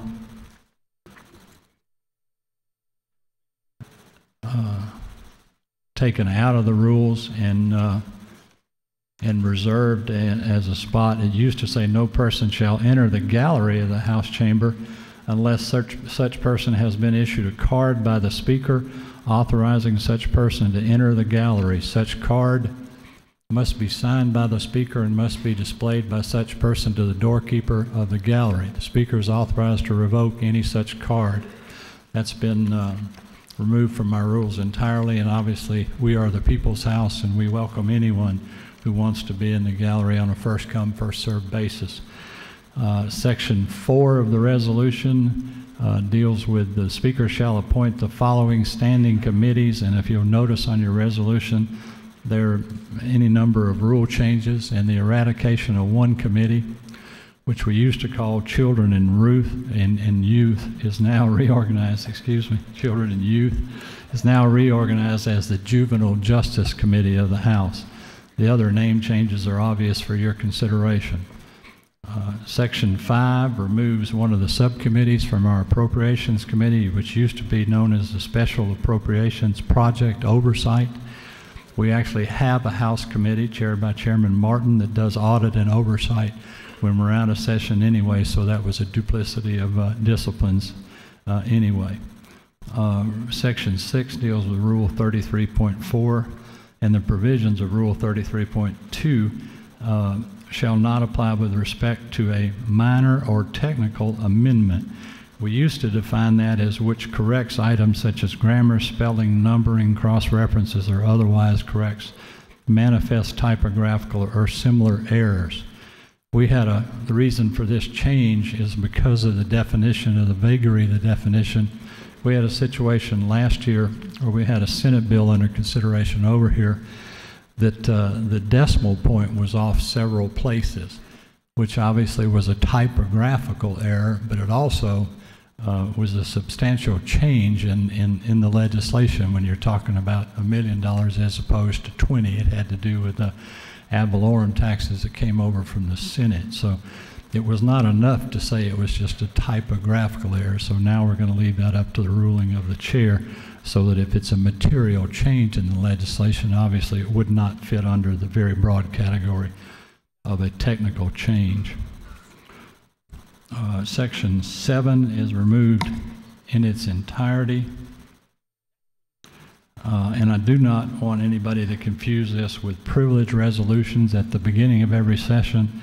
I do not know, since I have been here, maybe some of you that have been here a lot longer than I remember, but this had to do with the every day's rules calendar known as uncontested resolutions calendar. We've not had one of those at least in the last over a decade, so we've just simply removed that. Obviously that is not privileged resolutions. Section 8 deals with a change in our rules about filing minority reports in committees, where we've now basically said that one single member cannot or can file a minority report in the sense that they can speak against a bill and it can always be recognized for up for 20 minutes to do that. We now require that at least 2 members actually enter into the filing of a minority report, number one, and secondly, that they notify the chairman if they're going to file it, so that those reports can be printed and on the desk and aware when the measure comes for a vote on the House. Again, just to clarify where we stand there, I don't think that takes away anybody's ability to make their feelings known on a bill. We already have the 20 minutes anyway if we're in opposition to a particular measure. Rule number 9 is also taken out in its entirety because of the vagueness of it. I would, if anybody here can remember or tell me what it means by shall be called to order for words spoken and words accepted that shall be taken down in writing by the clerk. Again, I think this has to do with obsolescence of times bygone. So that entire Rule 83 is being removed. Section 10, the same thing, and this one I would ask you to read over, or I'll just read it to you and see if anybody in here can possibly tell me what this means.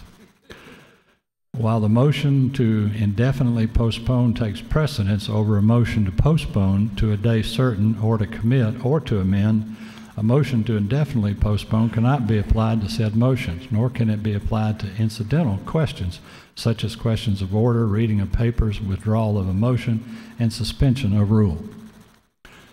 So, since we can't find anybody in our legal staff or elsewhere that can tell us what that means, we're asking that we just remove that from our rules for interpretation. I think what we do is we move to table a transaction, sort of in modern terms today. Rule 119, we just put in clarifying language. It's underlined in the House, just to make that clear what that rule meant. It's on line 145. I'll point that out to you. Rule 140 has been removed in its entirety as well. And this has to do with changing votes after the votes have been cast, whether they be hand votes or electronic votes. And this basically says, in very general but succinct terms, once you voted, there's no change in the vote. You still can go to the clerk's office up to a day later and make an explanation of your vote, but you can't change your vote after the votes have been either shown on the board or declared by the clerk. For obvious reasons, fortunately, we've never had a situation where we had like a 90 to 89 vote or something like that, but if somebody changed their vote the next day, it could actually have changed the entire measure. There was an interpretation of this rule that people thought they could go back a day later and change their votes. This clarifies that you can't do that. Once you vote, you voted. Once it's in this machine, it's counted, but if you make a mistake or something like that, you always have the right to go explain that vote later. Section 13 and the last provision of this, I'll just let you read that for yourself, and I'll be glad to answer any questions about it. It has to do with the integrity of the process of this House and dealing with people in the hall that might not otherwise identify themselves as an advocate for a measure or as a lobbyist. So with that, Mr. Speaker, I'll be happy to yield for any questions. Otherwise, I'd ask for your favorable support of the adoption of our rules for this term of 2013-14. You have a couple of questions if you care to yield. I'll be happy to yield. Chair recognizes the Minority Leader of the House, Leader Abrams, for a question to your left. Thank you, Mr. Speaker. Will the gentleman yield? I do indeed. Mr. Leader, I have three questions. Going first to Section 12, Rule 140. I appreciate the clarification. However, one issue raised by a member of our body was whether this would apply to electronic mistakes. In the past, we've had opportunities where people thought they cast their votes, but their machines were not voting, and we've attempted to notify the clerk that that hadn't occurred. Will mistakes of the machines be encompassed in this rule, or will there be a mechanism to make certain that people's votes, when they attempt to cast them, are counted in the number? It's certainly not intended to do that. If someone attempts to make a vote and the machine inaccurately doesn't record or records it inaccurately, I think that's always appealable to the chair, even with the electronic votes. But it is my understanding that the nature of the machine is once the vote is cast in it and it thinks it's a vote, that's once the machine is locked, it's forever archived as a vote, yea or nay. So that may not have been as direct an answer as you wanted, but I would certainly think that these are always be subject to appeal to the chair. Thank you, sir. Will you further yield? I will. Looking at Section 8, Rule 56,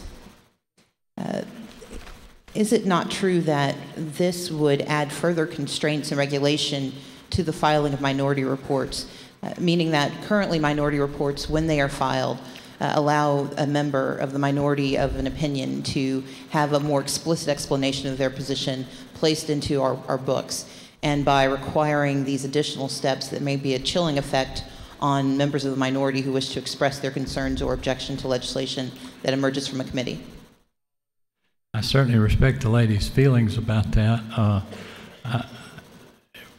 but a single objector to a proposition in a bill always has the right to register and speak in opposition to a bill, which will thereafter be archived on the records of this House, even on video. So I don't know that it's that limiting factor, except it may lessen the time that somebody has. because the minority report filer has a designated amount of time during the debate in addition to someone in opposition to the bill. So if a single objector to a proposition wanted 40 minutes minimum instead of 20, I guess the lady would be correct in her assumption that it is in some way a mitigation of that right. But as far as archiving an opinion 20 minutes worth of which would be a fairly substantial length, I think that right still remains with every member here, and that's not the intention of this change. Will you further yield for one last question? Yes, ma'am. Is it not true that the rules as presented today still continue Rule 33.2, which limits in fairly dramatic fashion the ability of the minority or of anyone to make amendments on the floor for bills that come out of committee? As the lady so speaks. Thank you. Chair recognizes the Dean of this House, Representative Smyrie of the 135th, for a question. Mr. Leader, I read Rule 119, and that's the one that we really have wrestled with over the years, and it's mostly applicable on our 40th day. Yes, sir. And it's always been, in my purview, that it's always been where we were able to amend a Senate amendment, but we were not able to amend a House amendment to the bill. And is this for clarification, or does this further stop us from being able to amend? I mean, we have to vote it up or down, but does this mean that you cannot now definitely amend a House amendment to a Senate bill that left here and comes back? I don't think so, but I agree with the gentleman that the language is burdensome. It says, but the House amendment to the Senate amendment, that presumes both of those things have happened, cannot be further amended in the House. So that would be a second amendment to a House amendment. So it does preclude an amendment to a House amendment that's already been adopted. So if the amendment had already been adopted, when it comes back, then you could not further amend the House amendment. When it comes back, you can start the whole process again.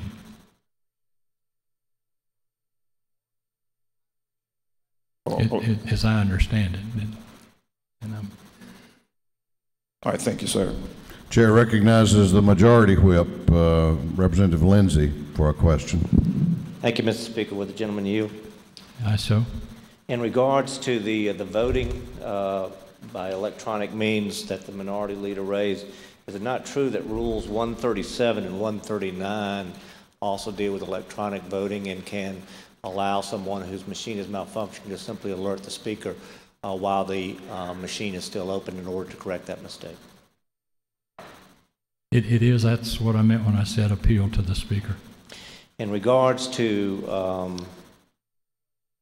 Section 8, the change regarding minority reports, for want of a better term, a lone wolf on a committee can still go to the well and in 20 long minutes be able to explain their position.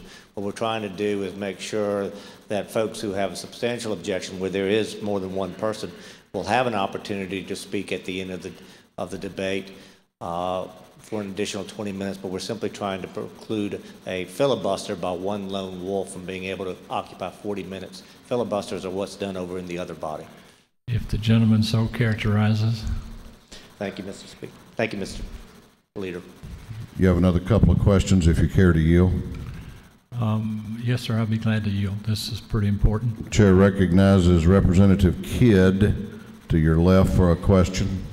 Does my friend and Majority Leader yield? I absolutely do to you, my friend. Thank you, sir. Section 13, all of us agree that people that are down here lobbying on the issue should be registered. I registered for many a year myself. But if we take this literally the way you have it worded, and I'm willing to do so, does it mean, like, an example, Arthur Blank comes down here to the Capitol? I doubt he'll come across the street to see me, but he'll probably come to the Capitol to see you and some other folks.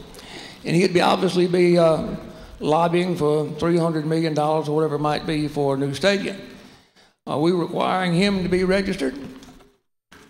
Depends on if they win next Sunday. I agree with that too.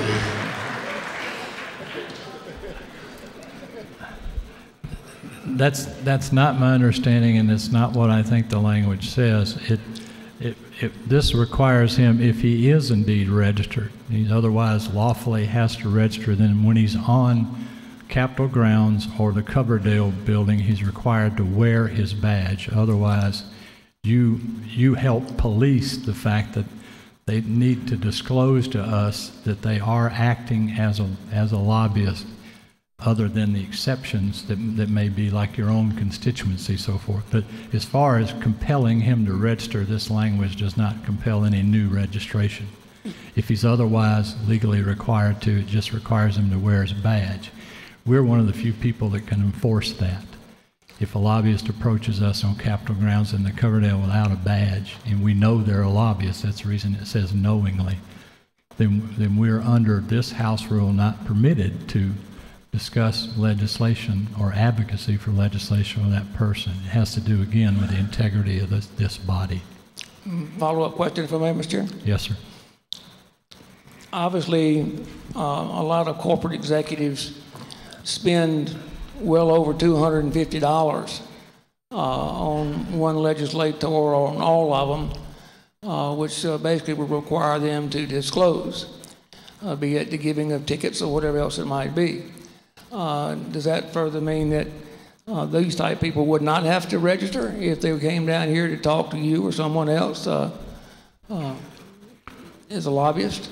I believe they have to register, but I don't think, or report anyway, but I don't think they do.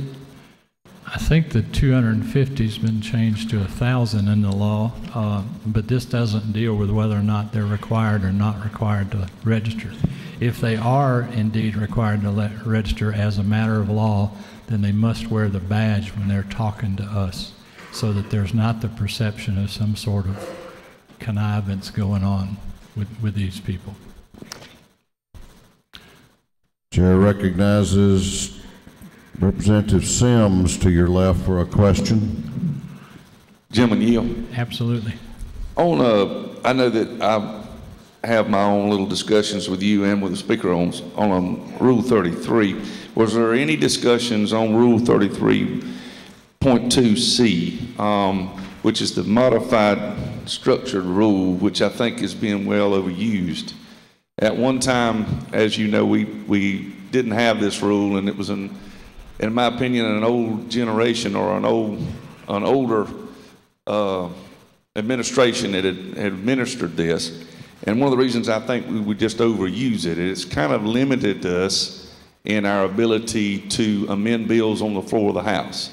And if has there been any discussion on maybe let's do away with that part, because I think it really does limit our ability to amend. When we were in the minority, we had more ability to amend a bill than we do now. Thank you. Is that a question? Yes. The answer is yes, because you just said you even have discussed that and would like to see that changed. Chair recognizes Representative Flood to your left for a question. Thank you, Mr. Speaker. Will the gentleman yield? Yes, sir. I have two clarifying questions in Section 8. The first of which is with regard to notice of intent to file such report, the minority report. When does that notice have to be provided?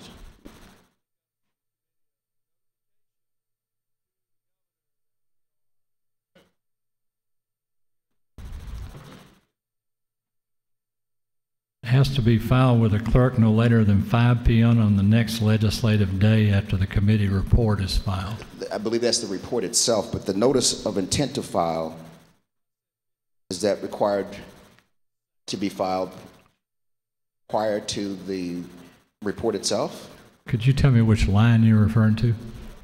Line 116. Yes, 115.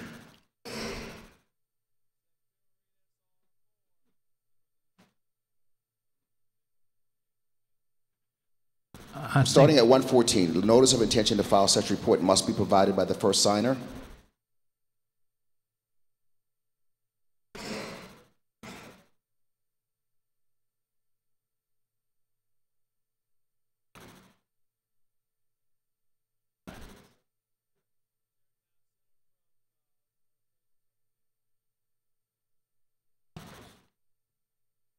I think it's implied, although I agree with the gentleman, it's not specifically stipulated there.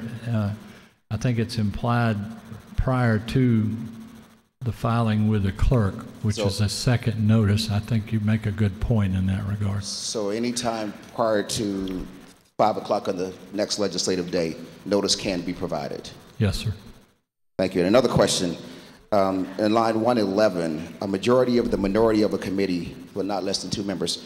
Are you referring in the reference to minority, the members of the minority party or the members in the minority who cast the vote on that particular bill? The members of the minority that cast a vote on that particular bill. Okay, thank you. But I understand that confusion. It's never been intended to be the minority party, however that's defined. It's on a bill by bill or proposition by proposition basis. Mr. Speaker, if there are no other questions, I would ask for everybody's favorable consideration on House Resolution 9. You had a couple of other questions, but it's your choice as to whether you want to take them. I'll take them. Chair recognizes Representative Holmes to your right for a question.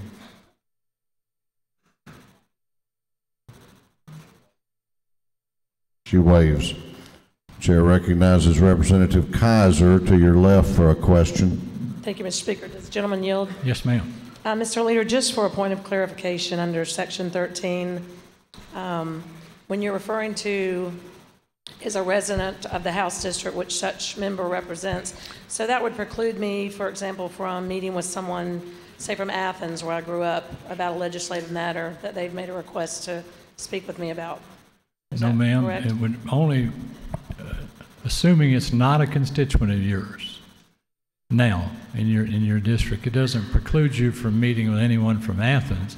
It just precludes you from meeting with a lobbyist from Athens that's not wearing their badge. Okay, thank you. That's what I needed. On the Capitol grounds or in the Coverdale building. Thank you. No further questions. Thank you, Mr. Speaker. I yield the will. Gentleman has yielded the will.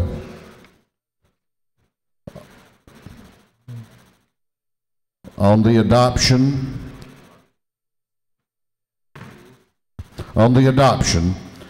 of House Rule 9, the rules of this House, all those in favor of the adoption will vote green or aye. All those opposed will vote red or no, and the clerk will unlock the machines.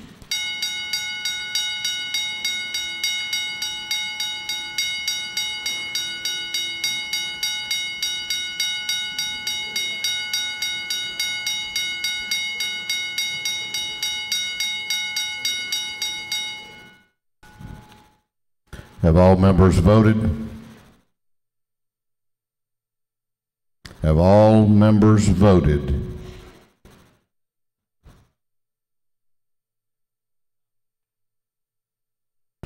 If so, the clerk will lock the machine on the adoption of House Resolution 9. The ayes are 118, the nays are 57. The ayes have carried. The rules have been adopted.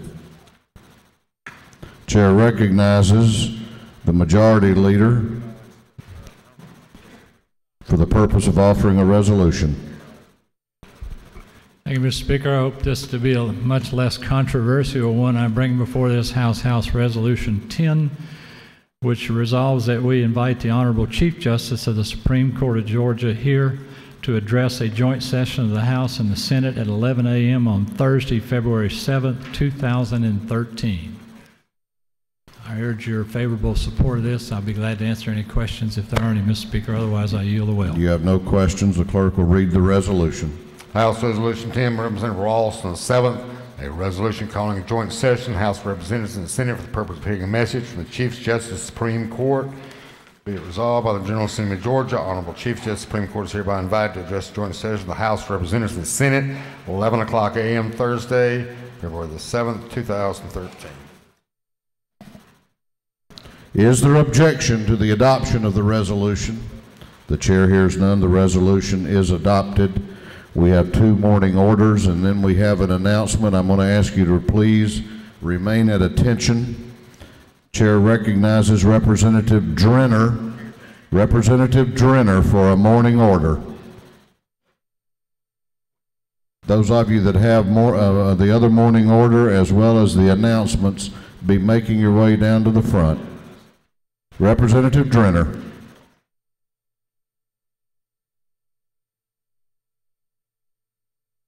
Thank you, Mr. Speaker, and good morning. I know this is rather unusual the very first day to ask for a morning order, but I wanted to start off 2013 excitingly, so bear with me for a second. Thank you, Mr. Speaker and members of the House. I'd like to welcome all the new members. And as you look around today, I am sure that it's clear that today is about family. As we begin this session, that is one thing that we all have in common. We all have a family. We all have people that we love and who love us, warts and all. So I hope you won't mind if I take a few minutes and talk about my family. Last year, several members of our legislative family lost either one or both of their parents.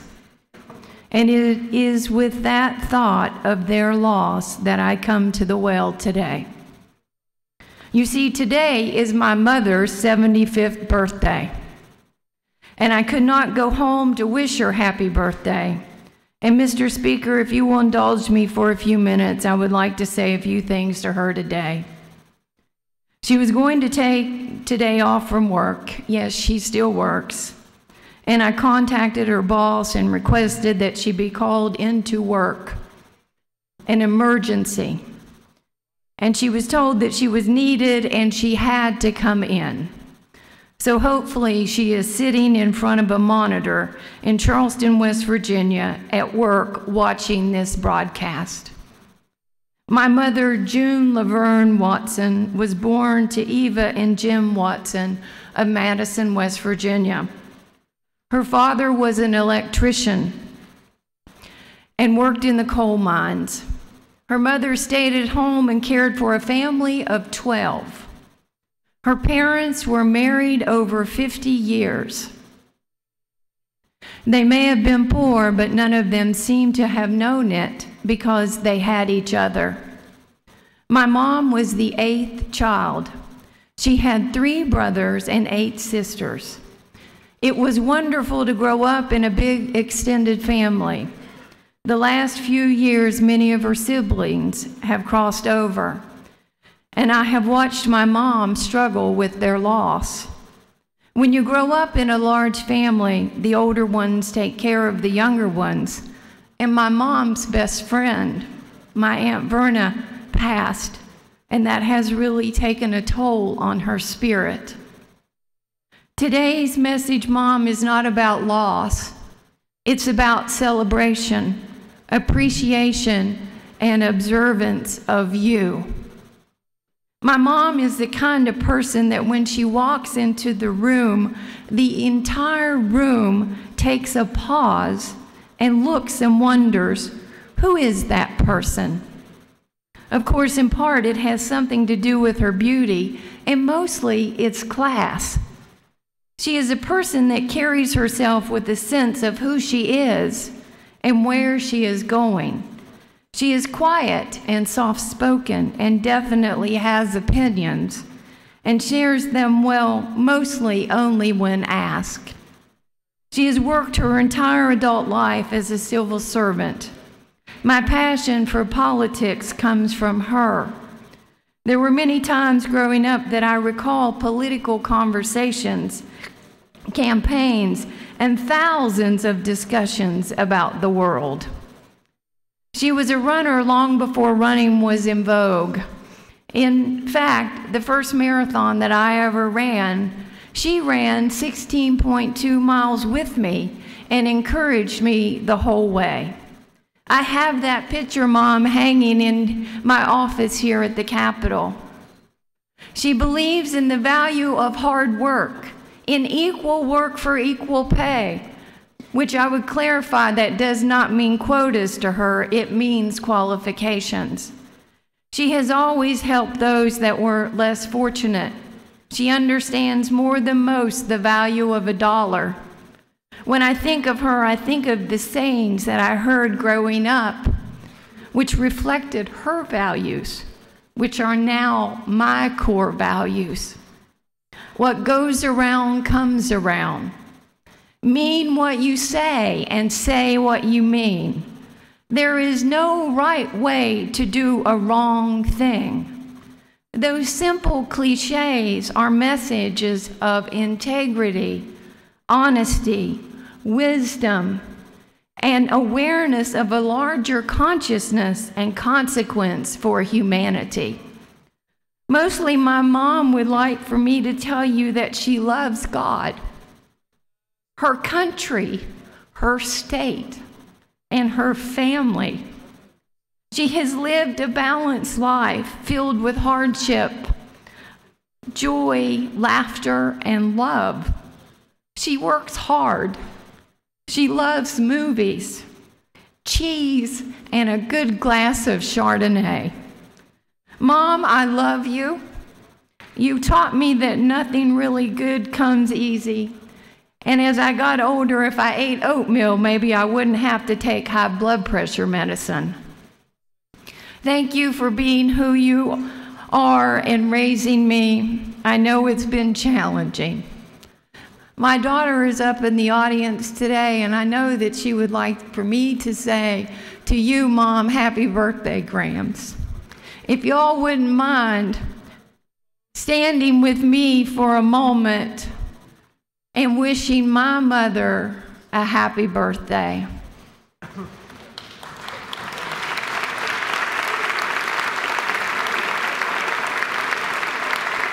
Mom, the best is yet to come. Happy birthday, I love you. Chair recognizes Representative Dickey for a morning order. Representative Dickey. Thank you, Mr. Speaker. I just briefly wanted to recognize someone very important to me on this very special day 35 years ago. We were married. So my wife, Cindy, on our anniversary today, and my heart and my soul and my confidant for 35 years, and I just thank you very much.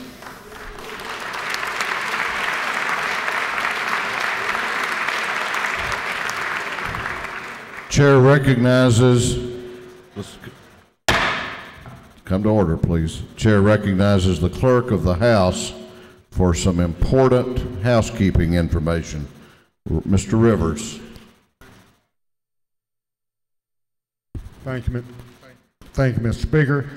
I'd just like to, again, thank everyone and remind with regard to bills and resolutions that you introduce, make certain that you use your current or in some cases new district numbers. A lot of district numbers change, so if you would, please, when you introduce a bill or resolution with the clerk's office, make certain you use your current or new district number.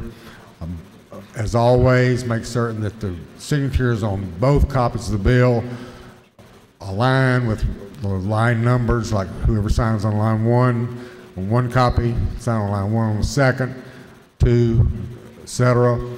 And 3, all that happened this morning, a little emotional, but I would certainly be remiss completely if I didn't thank all the folks that work in the clerk's office down here, down the clerk's office, because, you know, it's not a big secret.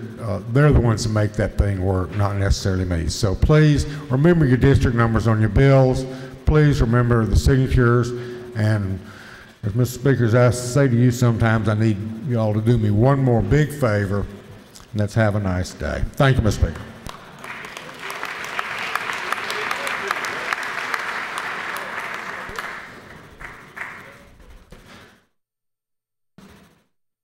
Chair recognizes Chairman Rice for an announcement. Good morning. I'm glad to announce today that tomorrow morning at 7:30 at the Commerce Club, the Legislative Fellowship will come together for their first meeting of the year. We meet every Wednesday at 7:15 in room 107 downstairs for devotional time. And tomorrow, former Governor Beasley, South Carolina, will be the keynote speaker along with Governor Deal. You're invited to be there, but we need you to RSVP. You can do that by calling my office at 65912 if you haven't done that already, to get lined up for tomorrow morning at 7:30 at the Commerce Club Legislative Fellowship.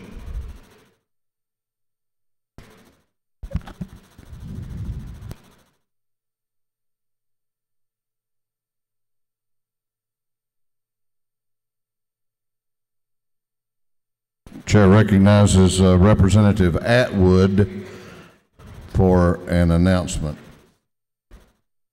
Thank you, Mr. Speaker. On behalf of Chairman Ron Stevens, I've been asked to make the announcement. We'll be having a meeting of the 1st Congressional District Coastal Delegation at 8:30 in the morning in room 230 here. It's a bipartisan for the new members. It's open to all senators and representatives from the 1st District. Both sides of the aisle. We have several distinguished guests coming in to speak to issues critical to our coast. That's room 230, 8:30 in the morning. Thank you, Mr. Speaker.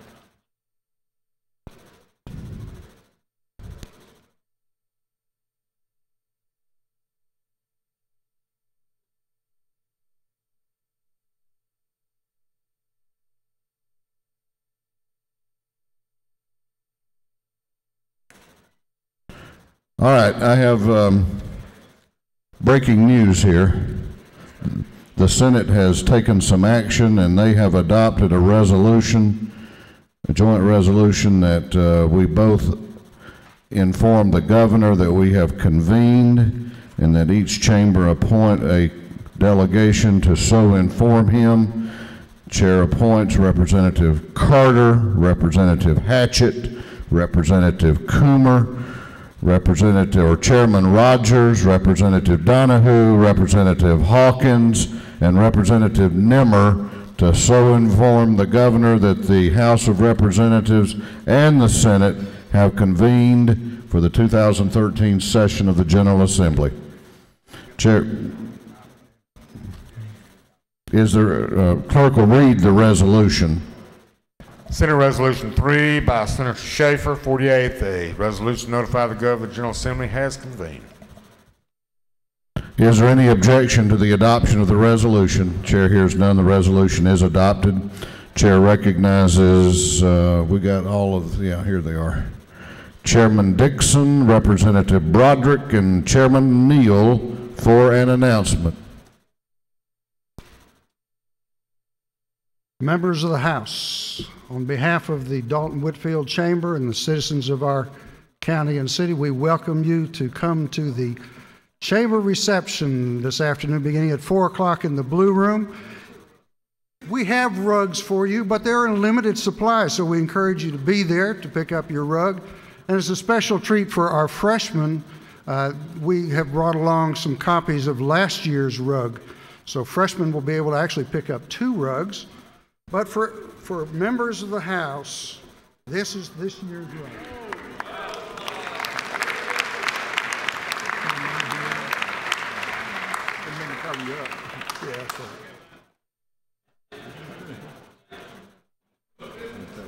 Show them. Mr. Speaker, this is yours. I think that completes announcements. Chair does have one important announcement to make. Chair has an important announcement to make. Not only are we beginning this session of the General Assembly today, but we're also celebrating the birthday today of Representative Pam Dickerson.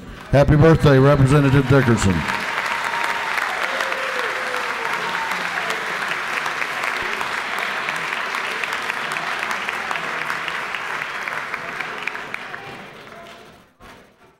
For what purpose does the majority leader rise? Mr. Speaker, I move this House now adjourn until 10 a.m. January the 15th.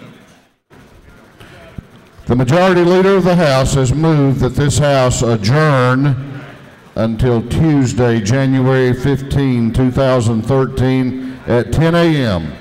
All those in favor of the motion will say aye. All those opposed will say no. The ayes clearly have it. This House stands adjourned.